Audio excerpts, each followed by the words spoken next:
नमस्कार मंडळी, कसे आहात? मस्त ना? असायलाच पाहिजे. नाना नानी गवरण किचन बघायलाच पाहिजे. आजची रेसिपी सिंहगडावर मिळतो ना तसा झुणका किंवा पिठलं. त्यासाठी तेल गरम करून घेतलं, जिरे मोहरीची फोडणी, त्याच्यामध्ये थोडंसं आलं आणि हिरवी मिरची बारीक करून घेतली. लागल तेवढा बारीक कांदा चिरून घेतला.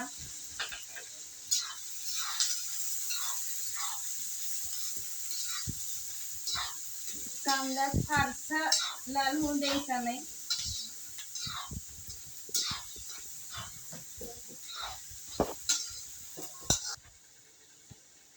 कांदा परतून घेण्यासाठी त्याच्यामध्ये मीठ घालायचं.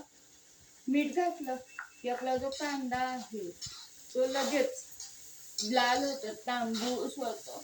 आपल्याला जास्त कांदा असा करपून द्यायचा नाहीये. थोडासा मऊसर कांदा झाला की आपल्याला त्याच्यामध्ये हळद, आणि जर तुम्हाला वाटलं तर तुम्ही याच्यामध्ये लाल तिखटाची चिमट टाका, नाहीतर नाही टाकली तरी सुद्धा चालेल. आता इथं कांदा जसा हवाय तसा झालेला आहे. मी इथं पाणी गरम करून घेतलंय, ते पाणी घालते. तुम्ही थंड पाणी घातलं ह्याच्यामध्ये तरी सुद्धा चालेल. जेवढं हवंय तेवढं पिठलं पाणी घ्यायचं. मी इथं 1-2 चमचे बेसन पीठ पाण्यामध्ये खलून घेतलं होतं. पाण्याला आता छान उकळी आली आहे.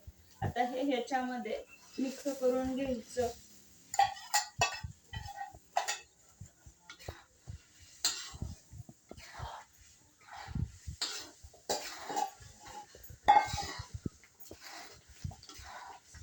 आणि छान रटारट शिजलं, एक वाफ काढू द्यायची.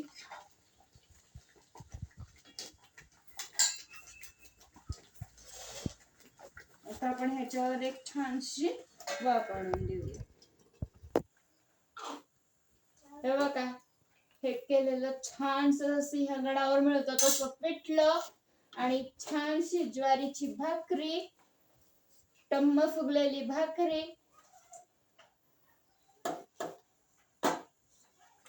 मस्तच. त्याच्यावर जर साजूक तुपाची धार असेल ना तर एकच नंबर.